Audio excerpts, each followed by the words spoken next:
அன்பானவர்களே, அன்பு வணக்கங்கள்.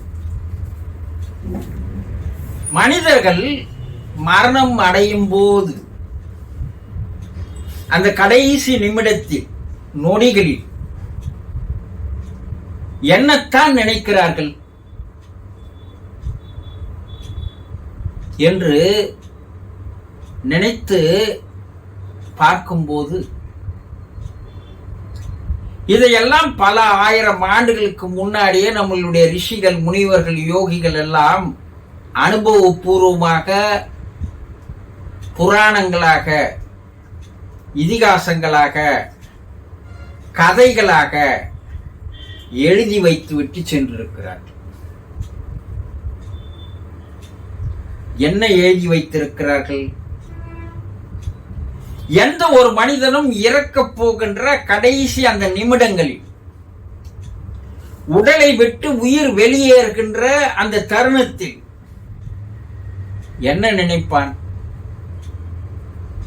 ஐயோ, நான் இறக்கவே கூடாது, நான் சாகக்கூடாது, நான் மரணம் அடையக்கூடாது, நான் இன்னும் உயிர் வாழ வேண்டும், இன்னும் என்னுடைய செயல்கள் நிறைய இருக்கிறது, நான் எல்லாமே குறைகளாக வைத்திருக்கிறேன், இன்னும் என் பெண்ணுக்கு திருமணம் செய்யவில்லை, என் பிள்ளைக்கு திருமணம் செய்யவில்லை, இன்னும் வீடு கட்டி முடியவில்லை, இப்படி பல்வேறு கனவுகள், ஆசைகள் இருக்கிறது அல்லவா?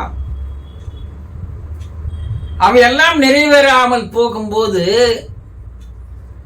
அந்த கடைசி நிமிடங்களில் உயிர் பிரியக்கூடாது, இறக்கக்கூடாது, சாகக்கூடாது, உயிரின் மேல் ஆசை வருகிறது, இன்னும் சில காலம் வாழ வேண்டும், இறைவா என்னை இன்னும் சில காலத்திற்கு வாழவை, எனக்கு உயிர் பிச்சைத்தா என்று தான் எல்லா மனிதர்களும் நினைப்பதாக யோகிகள், ரிஷிகள், முனிவர்கள் கூறி சென்றிருக்கிறார்கள்.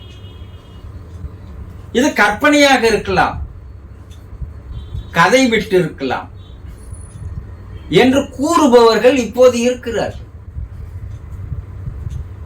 இது 100% உண்மைத்தான் என்று இன்றைய மருத்துவ ஆராய்ச்சி உலகம் தெளிவுபடுத்தி நிரூபித்திருக்கிறது. அப்படியா? ஆமாம். பெர்லின் என்று சொல்லக்கூடிய இடத்தில் இருக்கின்ற சாரிட் மருத்துவமனை, மருத்துவ பல்கலைக்கழகம்,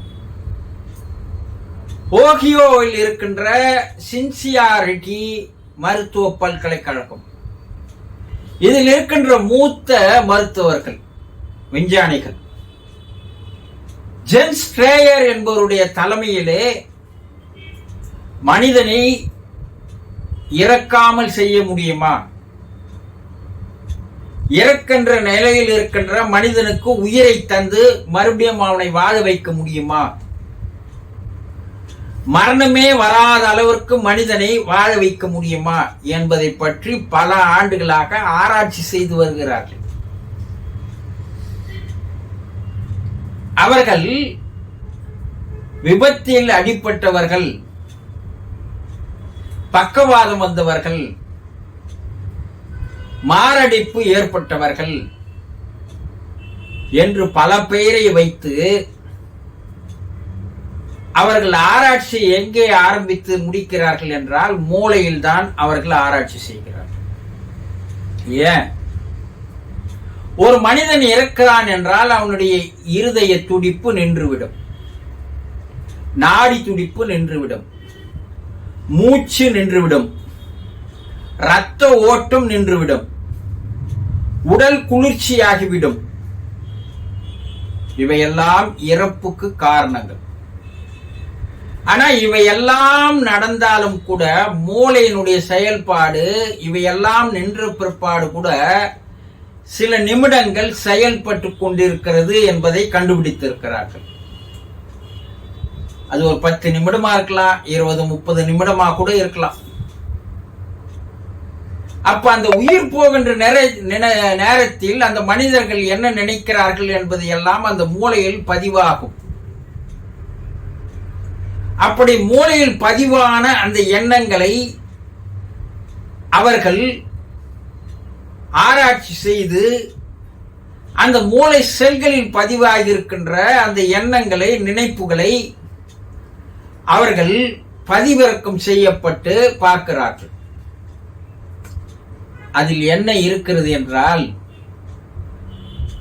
நான் இறக்கக்கூடாது, நான் சாகக்கூடாது, நான் மரணம் அடையக்கூடாது, நான் உயிர் வாழ வேண்டும், இன்னும் கொஞ்ச காலம் என் உயிர் இருக்க வேண்டும்,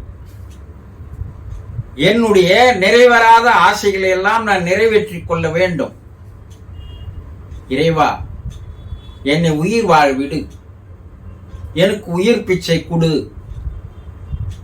என்ற அவர்களுடைய எண்ணங்கள், வேண்டுதல்கள் அந்த மூளையில் பதிவாகியிருக்கின்றது என்பதை இன்று எடுத்து நிரூபித்து காட்டியிருக்கிறார்கள். இப்ப இது கற்பனையா? இது கட்டுக்கதையா? கிடையாது. இதையெல்லாம் ஆராய்ச்சிகள் இல்லாமலேயே நம்முடைய ரிஷிகள் அக்காலத்திலேயே கூறி சென்றார்கள். எந்த ஒரு மனிதனும் இறக்கம் தருவாயில் இறப்பதற்கு ஆசைப்பட மாட்டான், இறப்பை வரவேற்க மாட்டான். அவன் 95-100 வயது வாழ்ந்தால் கூட இன்னும் கொஞ்ச காலம் வாழ வேண்டும் இந்த உலகத்தில் என்றுதான் ஆசைப்படுகிறான். இதுதான் அவனுடைய எண்ணங்களாக, நினைவுகளாக இருக்கிறது. உலகத்தை விட்டு வெளியே போவதற்கு யாருக்கும் ஆசை இல்லை. ஏனென்றால் இங்கே இருக்கின்ற இந்த இன்பங்கள், இந்த அனுபவங்கள், இந்த சந்தோஷங்கள், இந்த மகிழ்ச்சிகள், இந்த ஆனந்தங்கள் மேல் உலகில் கிடைக்காது. ஆனால் இதையெல்லாம் தெரியாமல் மனிதன் வாழ்ந்து வருகிறான். இதுதான் மனிதன் இறக்கின்ற கடைசியில் நினைக்கின்ற எண்ணங்கள். புரிந்து கொண்டீர்களா?